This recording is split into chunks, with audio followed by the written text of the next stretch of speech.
Boa tarde, meu nome é Elisa, eu sou a coordenadora de desenvolvimento de negócio aqui na CCBC. Eu gostaria de chamar o nosso presidente, senhor Ronaldo Ramos, para realizar o nosso discurso de abertura.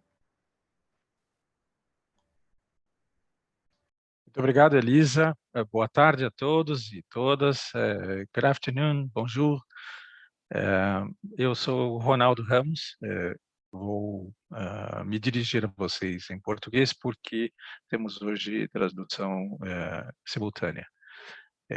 No momento, tenho a honra de representar a instituição Câmara de Comércio Brasil-Canadá, CCBC, na posição de presidente, e gostaria de dar a todos e todas as boas-vindas para este evento que se inicia nesse momento. Como muitos de vocês sabem, a Câmara de Comércio Brasil-Canadá, já há quase 50 anos, reúne empresas brasileiras e canadenses operando nos principais segmentos econômicos e tem por objetivo estimular, apoiar e expandir as relações de comércio e investimentos entre o setor privado do Brasil e do Canadá, além de promover também o intercâmbio cultural e tecnológico entre os dois países. É uma longa história de um relacionamento muito saudável e muito bem-sucedido até hoje. O Canada Day Festival é uma iniciativa da CCBC, em parceria esse ano com a Air Canada, e conta com o apoio de diversas entidades brasileiras e canadenses. Em particular, eu gostaria de estender meu agradecimento ao meu amigo Giancarlo, que atua como head da Air Canada do Brasil, pela oportunidade. Nesta segunda edição do festival, apresentaremos diferentes regiões do Canadá e, juntamente com os nossos parceiros, abordaremos diversos temas, como ecossistemas de tecnologia e inovação, energia, educação, inovação em saúde, agronegócios, empreendedorismo em geral. No próximo dia 1/7, o Canada Day, o dia oficial do Canadá, teremos um painel em parceria com a Air Canada que apresentará o país como destino inesquecível aos amantes de viagem, mostrando roteiros e atrações diferenciadas. Eu pessoalmente recomendo porque o Canadá é um país maravilhoso. Na sexta-feira, dia 2/7, teremos também um painel focado nos principais aspectos a serem levados em conta quando do estabelecimento de parcerias estratégicas na área de saúde. No último painel do festival, falaremos sobre as oportunidades de educação no Canadá, como conseguir a sua bolsa de estudo e as oportunidades para a imigração. Convido vocês também a visitarem o site oficial do nosso festival, onde compartilhamos mais de 200 conteúdos culturais exclusivos para download gratuito. Eu tenho certeza que a Elisa depois vai disponibilizar os detalhes para o link. Mais uma vez, em nome da CCBC, em meu próprio nome e em nome de todos os colaboradores da CCBC e seus associados, gostaria de agradecer a todos pela participação e passo nesse momento a palavra para a Elisa Noli, coordenadora de desenvolvimento de negócios, que dará oportunidade e continuidade ao programa. Um abraço a todos e bom evento. Muito obrigada, Ronaldo. É sempre um prazer contar com você. Bom, para iniciar as nossas atividades de hoje, gostaria de chamar o Fabrício Lima, que vai conduzir o painel hoje sobre Alberta, o futuro energético do Canadá começa aqui. Fabrício, the stage is yours. All right, thank you. Bom, boa tarde a todos. É um prazer estar aqui. Parabéns pela Câmara de Comércio Brasil-Canadá por esse evento. Welcome to our session, Alberta, Canada's Energy Future Starts Here, hosted by my colleagues at Calgary Economic Development and the Government of Alberta. My name is Fabrício Lima. Eu já moro no Canadá há 17 anos e trabalho no governo de Alberta há pouco mais de 15 anos, onde tive a oportunidade de apoiar e liderar várias missões de desenvolvimento de negócios internacionais entre Alberta, o Brasil e outros países, sempre apoiando as empresas de Alberta. Agora, recentemente, estou desempenhando um novo trabalho desenvolvendo relações com a indústria energética e de manufatura de Alberta. Mas hoje a gente vai falar sobre hidrogênio, né? Why Alberta and Hydrogen?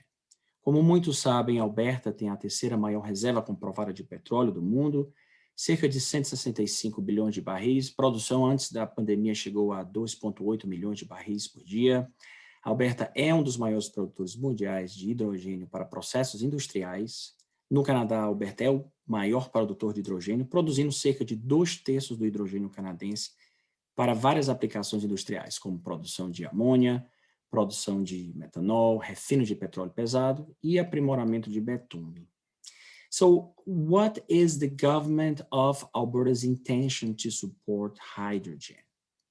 Bom, o governo de Alberta reconhece a oportunidade do hidrogênio como uma fonte de combustível limpo que pode cumprir uma variedade de funções importantes no futuro, incluindo geração de eletricidade, transporte e aquecimento. O plano de recuperação do governo de Alberta, após essa pandemia, identificou o hidrogênio como um setor emergente para contribuir para a recuperação econômica. O Departamento de Energia da província de Alberta está desenvolvendo o Alberta Hydrogen Roadmap, o mapa provincial do hidrogênio, que fornecerá uma estrutura de políticas para o avanço da economia do hidrogênio na província de Alberta. So, how does hydrogen support Alberta's energy transition and decarbonization goals? O hidrogênio se alinha muito bem com as ambições ambientais, sociais e de governança da província de Alberta. A Alberta tem experiência considerável na produção e uso de hidrogênio de baixo custo e baixa emissão. O hidrogênio azul oferece à Alberta uma oportunidade de aproveitar seus ativos existentes já de captura e armazenamento de gás natural e carbono, ao mesmo tempo que fornece hidrogênio de baixo custo para várias aplicações de uso final. Então, quais seriam as oportunidades entre a Alberta e o Brasil, né? What are the opportunities for Brazilian companies? 2 grandes projetos de hidrogênio verde foram anunciados este ano, um deles no meu estado, Ceará, né, a instalação base 1, um investimento de mais de 5 bilhões, né, no estado do Ceará, como também um anúncio esse ano, que foi um memorando de entendimento sobre a construção de uma usina de hidrogênio verde de 300 megawatts na costa do Rio de Janeiro. Então, a gente, aqui em Alberta, né, no caso do hidrogênio azul, o Brasil, nós vemos o Brasil como um grande potencial. O método de reinjetar CO2 para aumentar a produção de petróleo, né, no caso de enhanced oil recovery, por exemplo, que tem sido usado em campos de petróleo offshore no Brasil há quase uma década, como também eu participei em vários eventos no Brasil, trazendo empresas de Alberta para apoiar a indústria petroleira no Brasil. A Petrobras superou o volume de 14 milhões de toneladas de CO2 armazenado somente no ano passado. Então, a metade da produção de gás natural do pré-sal brasileiro, principalmente associado ao petróleo, foi reinjetado ou pelo menos queimado devido à falta de capacidade de duto. Portanto, o histórico do Brasil no desenvolvimento de projetos de carbon capture storage offshore pode sim, eventualmente, levar a aplicações para a produção de hidrogênio azul offshore, podendo assim maximizar ganhos e responder à transição energética. Então, nós vemos daqui de Alberta o Brasil como um grande potencial.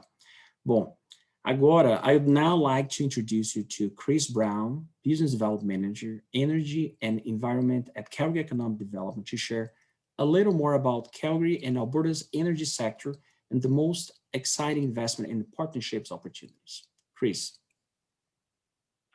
Thank you, Fabricio. Now, I believe everyone should see my slides here. Just as Fabricio mentioned, a few slides and some information about our energy and environment sector that I think, and we'll kick off with hydrogen after that. So located in Alberta, Canada, Calgary is Western Canada's largest inland port with fantastic access to air, land, and rail transport. And Calgary's vision is to be the city of choice for the world's best entrepreneurs solving the world's greatest challenges. And that's really what we're driving at, and that's certainly the case if you look at the energy and environment sector. Now, from within the energy and environment sector, certainly one of the biggest opportunities is within digital transformation.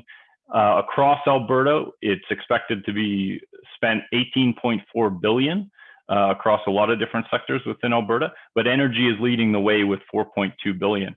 And you can see when you look at the different subsectors within energy and environment now, whether it's oil and gas, renewable energy, clean tech, electrification, or sustainability, that tech layer is really a key enabler for accelerated growth across all these different subsectors. So it's a fantastic opportunity. And really, I'll just touch in on a couple of these subsectors to give you a little bit more information on the promising future here in Alberta and Calgary. So starting with renewable energy, a recent forecast has shown that our installed solar capacity is set to grow by almost 20 times in the next 5 years, or by 2025. Wind is expected to grow by more than 3 times to 6.5 gigawatts installed capacity. And at this point, we would become the leading province for renewable energy in Canada. So a lot of acceleration, a lot of growth. Once again, Alberta is blessed with some fantastic natural resources. We have our oil and gas, we have solar, and we have wind as well. So excellent investment opportunities. In the solar world, I'll just touch in on one, Green Gate, a local Calgary renewable energy developer, quite a while ago announced a 465 megawatt Traverse solar project. So that's a pretty big, it's world-class scale. But more recently, it was announced that Amazon became the off-taker of 400 megawatts of that. So we continually see great interest from corporate brands to offset their carbon with renewable energy projects in Alberta. And I can only see this investment and this kind of trend continuing and accelerating into the future. In terms of clean technology, Calgary is home to the Clean Tech Resource Innovation Network. So the pan-Canadian network with a goal to produce clean hydrocarbon energy from source to end use. So you can see a great synergy between emissions reduction technology, hardware-driven clean tech technology, and our oil and gas, our legacy oil and gas producing community. And there's a lot of synergy there and alignment to reduce emissions and meet climate change goals. We also have long history of carbon capture. The Alberta government started making investments in 2008 in a couple most notable CCUS projects. Mainly the Quest project and the Alberta Carbon Trunk Line. So with a long history of carbon capture in Alberta already, we have the talent and the expertise to continue and accelerate that and have a key technology for the future. Now, finally, in terms of energy transition, and really this is leading into the highlight of our time today, which is our Q&A panel with our couple guests, is the alignment between the Alberta government and the federal government on hydrogen. Certainly we believe it'll be a key energy pathway into the future, and I'll leave it up to the Q&A panel to discover and discuss that a little bit more. So thank you for the brief slides from Calgary Economic Development. Our organization is here to support any sort of growth or investment into our local ecosystem. We welcome connecting with you and look forward to speaking with you in the future. I will cap off my slides with just one quick video.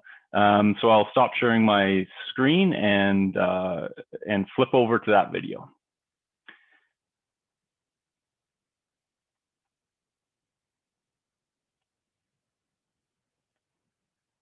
So please enjoy. Welcome to Canada's undisputed energy city, Calgary, Alberta. If you're an energy company, your head office is probably already here, and I'll tell you why. It started with oil and natural gas. We've got a whole lot of it. Calgary's also the sunniest major city in Canada. It's great for hanging out on the patio or building a massive solar farm. It's also a little windy. 35% of Alberta is breezy enough to spin these guys. Oil, natural gas, sun, wind. These raw commodities make Calgary a global energy leader. And that's a title we take seriously, proudly leading the industry towards disruptive innovation and the global energy transition, and setting the bar for ESG standards higher than anywhere else in the world. Our energy sector spends billions on digital transformation, paving the way for a cleaner industry and groundbreaking new energy solutions, like using existing oil wells to build an exciting new geothermal solution, the Everloop. Or a company like Carbon Upcycling Technologies, who are capturing CO2 emissions and using them to create something useful, like concrete, plastics, your yoga mat, you name it. And innovation in carbon capture is very good news for hydrogen, another alternative fuel that Alberta's got a whole lot of. Actually, right now, ATCO's working on blending hydrogen into their natural gas so they can heat your house or your business with fewer emissions. Everyone's pitching in. Our newest companies are built on the world's strongest environmental and social principles, while established companies like Suncor and Cenovus pour decades of knowledge, resources, and capital into the clean energy solutions of our future. And we'd expect nothing less from our people and from our companies, because when you're the face of an industry, innovation isn't an option, it's an expectation. And the face of energy in this country is without a doubt Calgary, Alberta. Be part of the energy.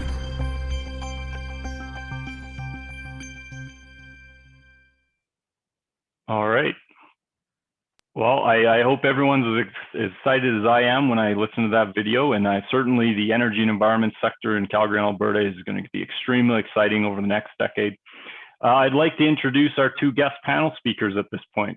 So please welcome Kelly Campbell, Director Clean Energy and Hydrogen with Enterprise Technology from Suncor Energy, and Dr. David Lizell, Energy Systems Architect and Research Director with the Transition Accelerator, Professor and Director, Canadian Energy Systems Analysis Research at the University of Calgary. Please, Kelly, David, join me with your videos and unmute yourself, and we can have a great Q&A back and forth. And really, maybe, David, let's start with you.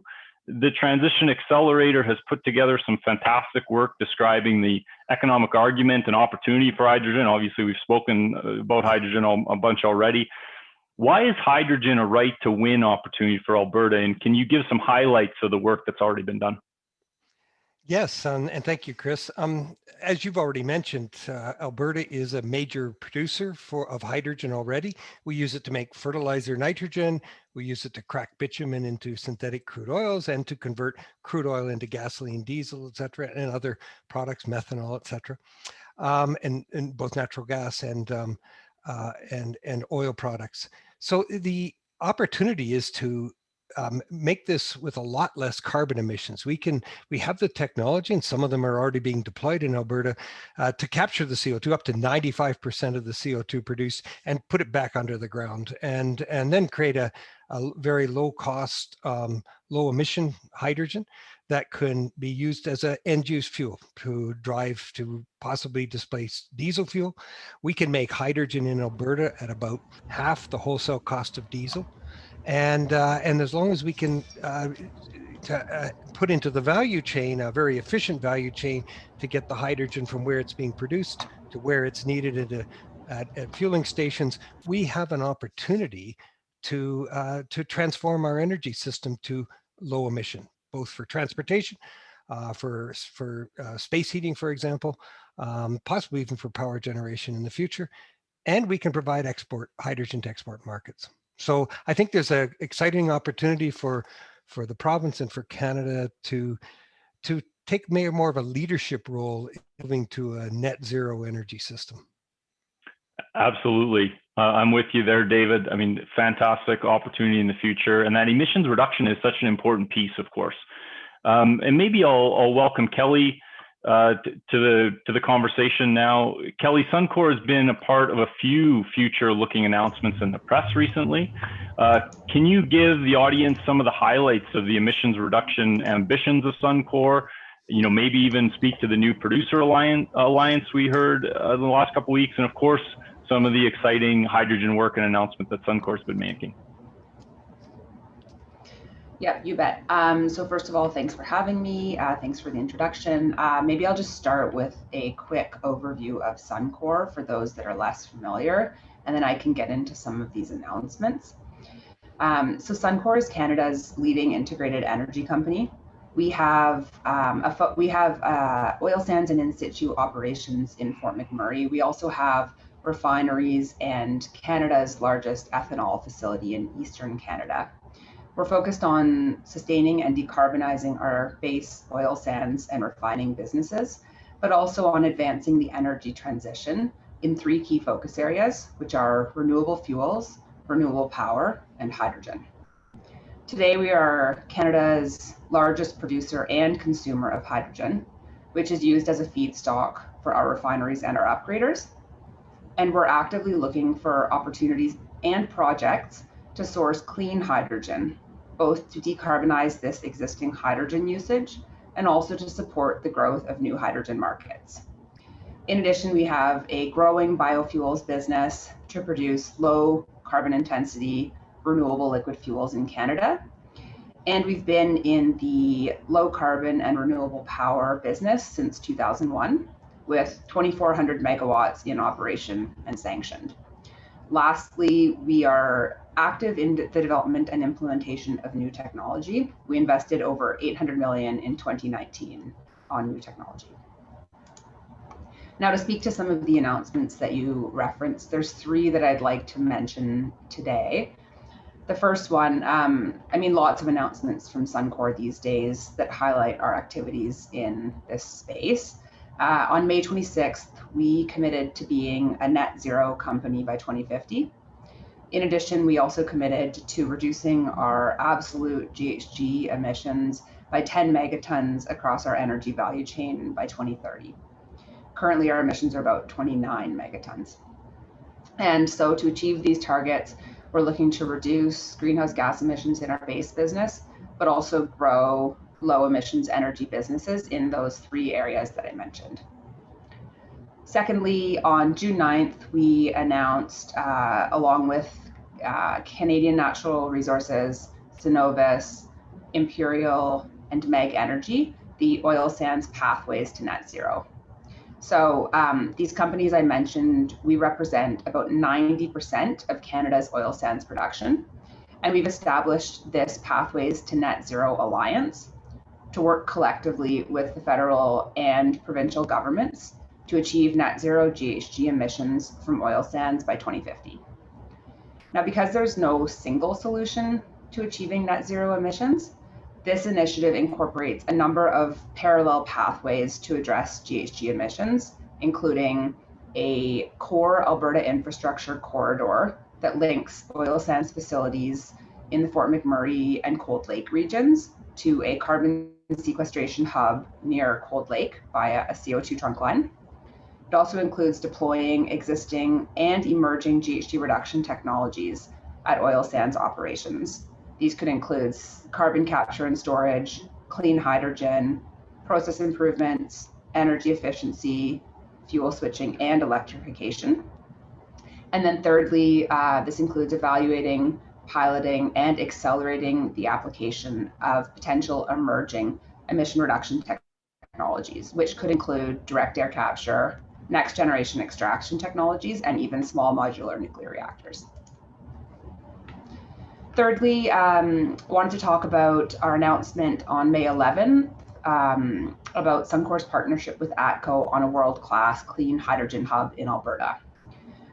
Suncor and ATCO have entered into a partnership to build a world-class clean hydrogen hub in Fort Saskatchewan, Alberta, and this could be operational as early as 2028.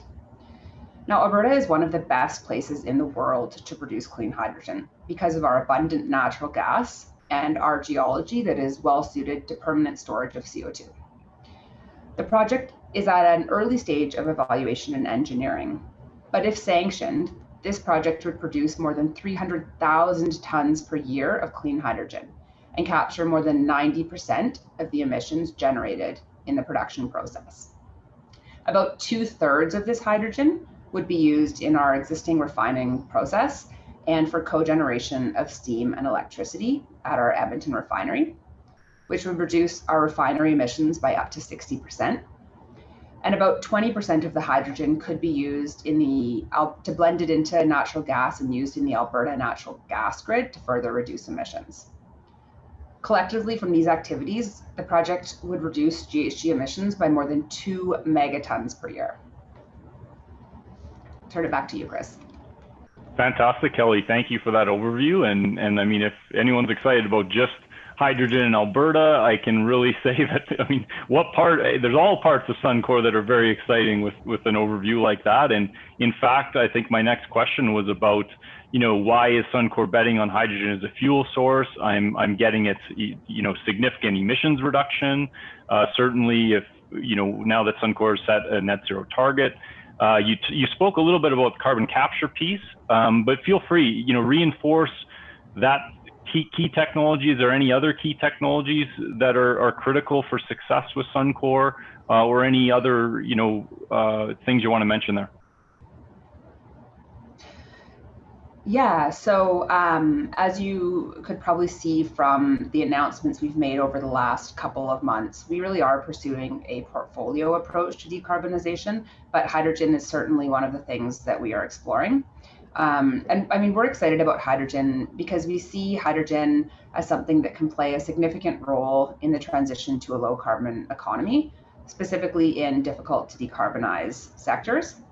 And some promising applications we see could include displacing our existing gray hydrogen usage in refining and upgrading, and blending hydrogen into the natural gas fuel supply, as I mentioned.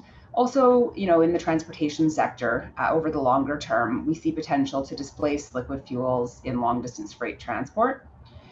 In Canada, and specifically Alberta, again, as I mentioned, are very well positioned to benefit from a hydrogen-based energy system because of, depending on where you are in the country, but because of the availability of low-cost renewable power in some provinces and natural gas resources with CCS potential in other provinces. Now, specifically for Suncor, we believe hydrogen has a role to play in our pathway to net zero. And some of the reasons why hydrogen is a strategic fit for us. One, Suncor is Canada's largest producer and consumer of hydrogen. So we do see an opportunity to decarbonize this usage, which accounts for approximately 25% of the emissions from our refineries. Two, Suncor has a strong network of customers and refueling stations that could be leveraged to sell hydrogen fuel. And three, we have the partnerships and the relationships to move this forward. And we see increasing policy and fiscal support as another important driver.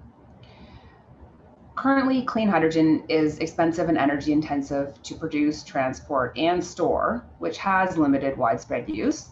But with increasing carbon pricing, technology improvements, and goals like the ones I mentioned to achieve net zero emissions, we see hydrogen as part of that solution.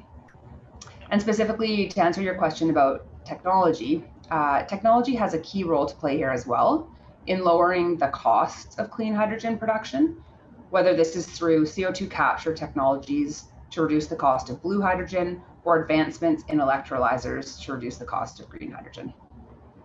Fantastic. And I know Dr. David Lysell can touch in more on the economics of producing green and blue, but I really like that portfolio approach, Kelly. And of course it makes sense for Suncor, but I like it. I mean, there's going to be multiple different energy systems that are required in my view, and I think commonly across the world in order to meet our ambitious climate change goals, right? Which is extremely important by the end of the decade. And I also like that synergy with transportation, and really it's a good segue to you, Dr. Lysell. I mean, obviously, Alberta became a home to the first hydrogen hub in Canada outside of Edmonton, and we seem to be near a tipping point for large investment and activity in this hydrogen space. A good data point is Suncor, of course. Do you mind touching a little bit on that demand side of our hydrogen market?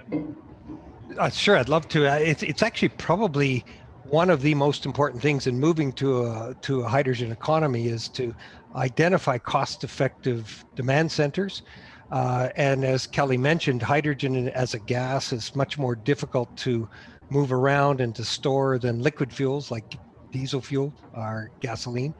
And so when you look at it as a transportation fuel, we have to really target and plan very carefully how we deploy and actually deploy and get to scale quickly. So what we've been doing is working with the Edmonton Hydrogen Hub and focusing on the Edmonton-Calgary corridor. It's a 300-kilometer distance, as you know, approximately between Edmonton and Calgary. There are 5,000 heavy-duty trucks. These are Class 8 trucks every day that move on that corridor. And the focus that we've been working on is to try to develop a strategy to start initially within the Edmonton region with return to base fleets and helping them transition to get a significant number of hydrogen fuel cell vehicles or hydrogen diesel dual fuel vehicles deployed and within that region, using some of the hydrogen that's coming as sort of a slipstream off of the industrial production of hydrogen. And Suncor has been one of the partners we've been using to do this. And eventually grow that hydrogen essentially the hydrogen resource in fueling stations, and the fleets of trucking companies that are interested in using hydrogen as a fuel, as an alternative to diesel, to go down through the Highway 2 corridor connecting Edmonton and Calgary, starting to take more and more of the market share there.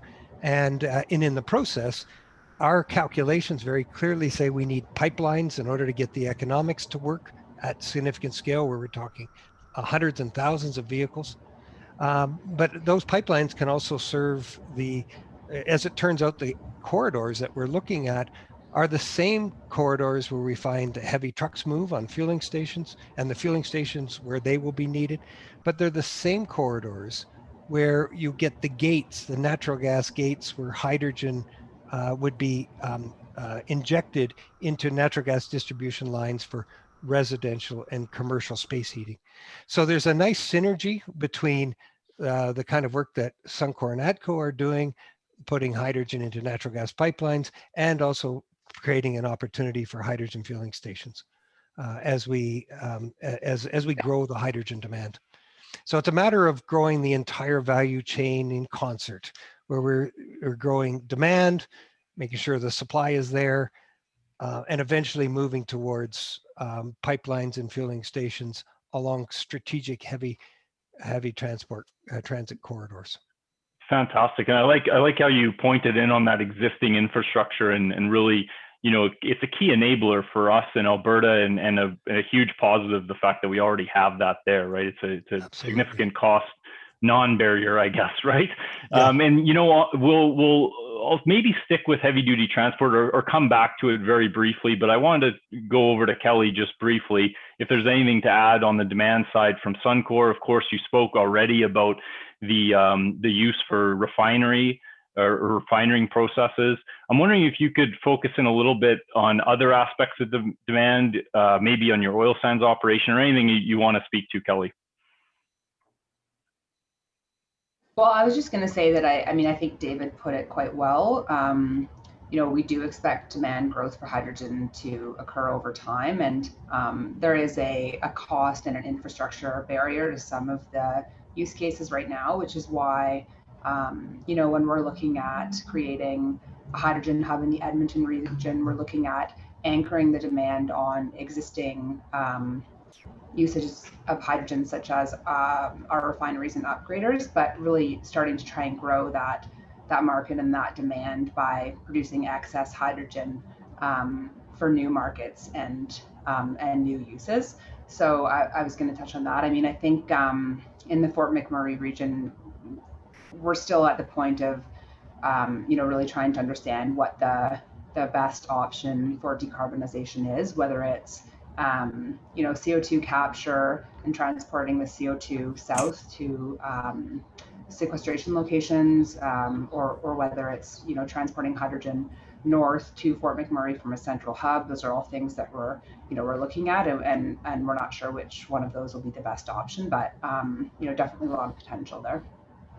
Yeah, well said, especially about, you know, creating excess hydrogen to serve an initial demand market, which, listening to both of you, I think is the heavy duty transport, or at least one of them, right, is the heavy duty transport market. So if we can stick there, you know, of course, we have the Alberta Zero Emissions Truck Electrification Collaboration as a tech project, which I believe both of you are involved in. Do you mind just speaking a bit to that, and, you know, what's happening in that space? And maybe let's start with you, Dr. Lazel. Certainly, the AZTEC project started a couple of years ago with really the trucking companies and the Alberta Motor Transport Association, which is kind of an umbrella group that works with all of the major carriers within the province. They have thousands of members, and they very interested in finding a low-cost, low-carbon alternative to diesel fuel and to internal combustion engines. We brought together with their guidance and leadership, Ballard Fuel Cells, Dana Transport that makes electric axles, Freightliner that provide us a truck. We put together with a number of other companies a consortia, which is now AZTEC, to design and build two heavy duty. These carry 63.5 metric tons. These very large trucks are the largest allowed on the major highways in Western Canada. So there's 63.5 metric tons gross vehicle weight, and they will go 700 kilometers between refueling. So the idea is to refuel them in Edmonton really close. We'll be refueling with a fueling station that we've been working with Suncor to build. It should be available by February of next year. And they will refuel in Edmonton, take a full load down to Calgary, drop it off, pick up another load and bring it back to Edmonton, 700 kilometers between refueling. And they should be on the road by third quarter of 2022 and be a demonstration for 18 months till late 2023. And then what we hope to do is follow that up with other trials of different kinds of Class 8 trucks, with buses.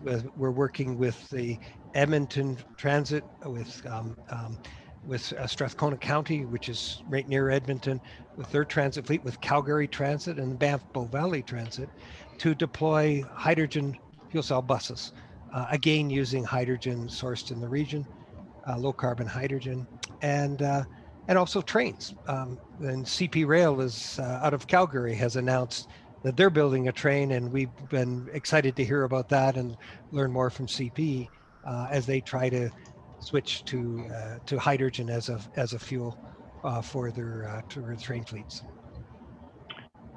Excellent. I mean, that's great. I can't wait to see those prototypes on the road and see the results of that initial test.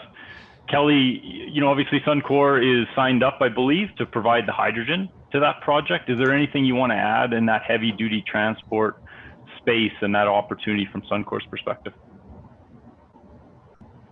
I guess just a couple things. I'm not sure if the audience is already familiar with this, but one of the advantages with hydrogen fuel cell EVs are that they are more efficient than internal combustion engines. So that's where some of the benefit can come from here as well.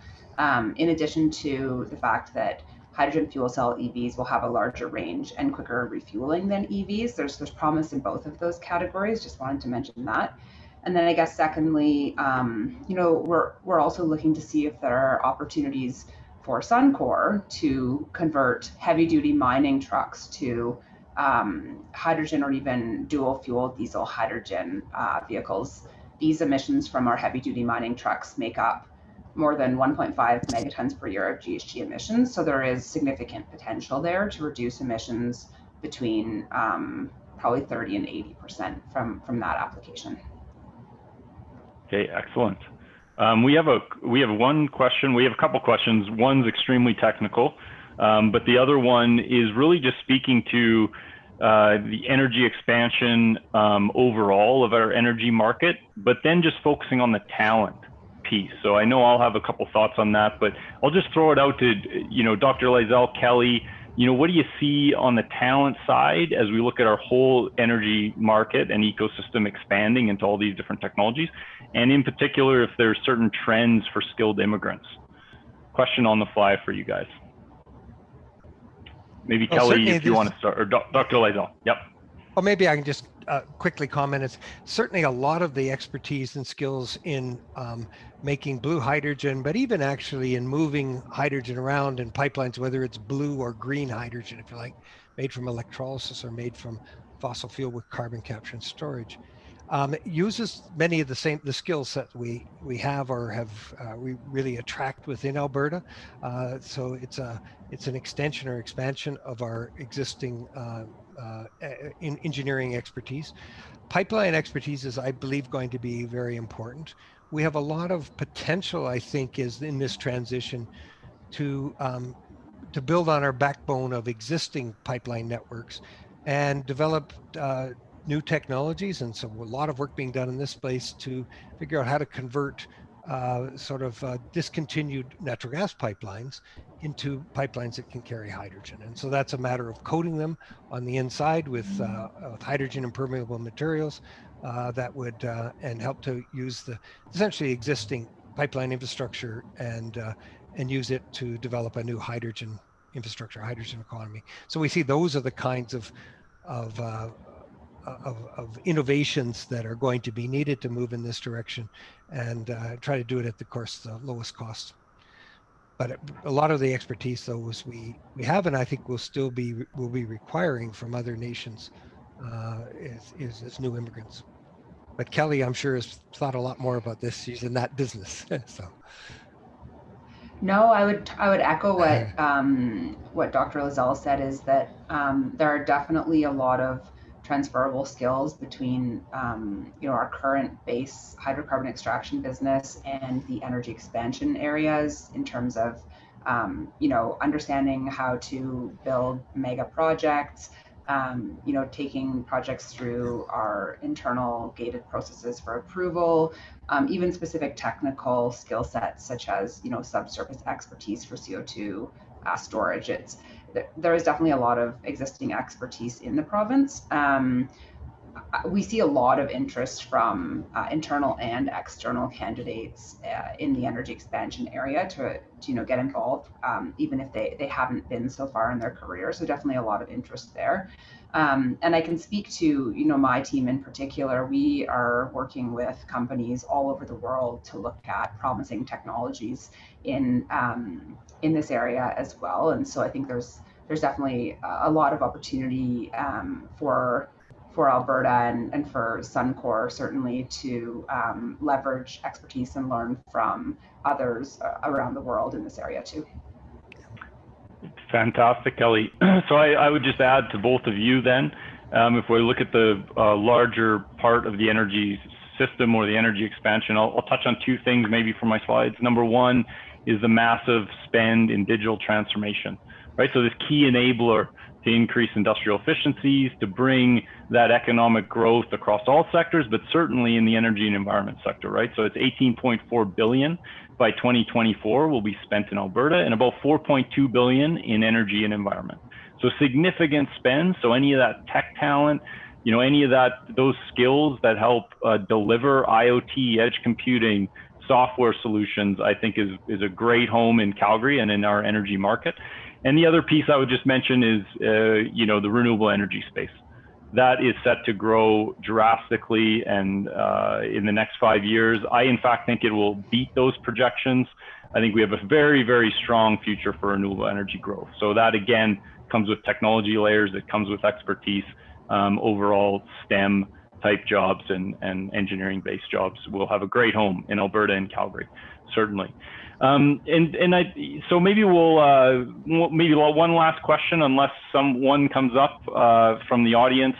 You mentioned already, Kelly, that Suncor is looking, looking in terms of partnerships and opportunities. Can you describe some of those, or how do you see Brazil companies potentially playing a role in Suncor's future projects? Yeah, good question. Broad question. I guess I would just say that, Suncor, we do enter into strategic partnerships in this space, as you can see from our recent announcement with ATCO. Couple things we do. We work with technology companies to jointly develop and scale up their technology. We do make strategic equity investments in companies. This is not a huge part of our portfolio, but something that we do for certain companies of strategic interest. And then I would say we're also interested in partnering on commercial arrangements and commercial projects across the hydrogen value chain. So those are some examples of areas where there could be partnership opportunities. I think, it seems that there's likely an opportunity to learn from each other here in terms of what we've done to date and what we're planning going forward in the areas of blue and green hydrogen. I know Brazil's been quite active in that space as well. So I imagine there's likely an opportunity there to learn from each other too.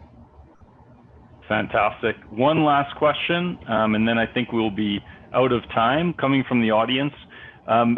Any thoughts on how Alberta's expertise in producing and using clean energy can be exported or become an example to other countries? I think there's a huge opportunity for Alberta and and Brazil to work together and have a joint learning in areas of carbon capture and storage. Brazil's obviously moving that direction. Canada and Alberta are as well. And I think that's going to be a learning field as we learn how to monitor and how best to do carbon capture and storage. The opportunity to integrate renewable production of hydrogen as well as renewable production of electricity. I think it's an opportunity to grow our renewable energy resources to much larger proportion of our electrical grid, because you can oversupply the grid now and know that when there's more electricity being made from renewables, from intermediate renewables than what the grid demands, you've got a second market that you can create. You can make hydrogen for it. Now, what we do is need infrastructure to carry that hydrogen to market, but I think there's some learnings that is, and numbers of studies being done around the world that for how best to develop a more integrated energy system of the future that doesn't, like we do today, we tend to separate our energy system into electricity, into transportation fuels, and to heating fuels. In the future, I think we're going to be having a much more integrated energy system where electricity and hydrogen are more interchangeable and supply both transportation, heating, and electricity, obviously. So there's an opportunity, I think, for Brazil and Canada and Alberta to work together and learn how to develop this new kind of energy system, and I think it'll be a joint learning potential. Fantastic. As we're running out of time, Kelly, maybe 30 seconds to you. Anything to add on that side? Nope, I think Dr. Lazelle covered it well. Okay, fantastic. Certainly, I think, you know, if our oil and gas producers in Alberta can decarbonize and meet climate change goals, I'm sure they can be an example for all the other oil and gas producers around the world. So thank you very much to both of my guest panelists, Dr. David Lazelle, Kelly Campbell. I appreciate your time and expertise. Fantastic. Thank you for joining us. I will pass it back off to Fabricio Lima for some closing comments. Thank you very much. I will put my contact information in the chat. Well, thank you, Chris, Kelly, and for this dynamic, informative discussion on the hydrogen opportunity in Alberta. I think that I was going to say a few things, but I think Dr. Lazelle really covered off in regards to partnership. So, tendo em vista as oportunidades futuras de hidrogênio, acho que esse é um ótimo momento para iniciar um diálogo entre o Brasil e Alberta, não somente sobre hidrogênio azul e verde, mas também com a parte de carbon capture storage. Acho que tem muita coisa. Eu vi algumas perguntas chegando, talvez nem todas foram respondidas, mas eu acho que a gente o Chris Brown vai estar com o e-mail dele aí disponível. Se tiver alguma pergunta que vocês ainda tenham, por favor, mande para a gente, nós vamos tratar de respondê-la. So, to all our friends in Brazil, wish you that you and your family stay well, and we look forward to calls and in-person visits to further explore ways we can work together in the future, both in the energy sector and across the economy, of course, after the pandemic. Hopefully, we're going to be soon out of all this. But, again, please feel free to follow up with Chris directly. We'll be working together to respond to any other incoming questions. So, muito obrigado a todos e até uma próxima oportunidade. Thanks to everyone, and I'll see you next time.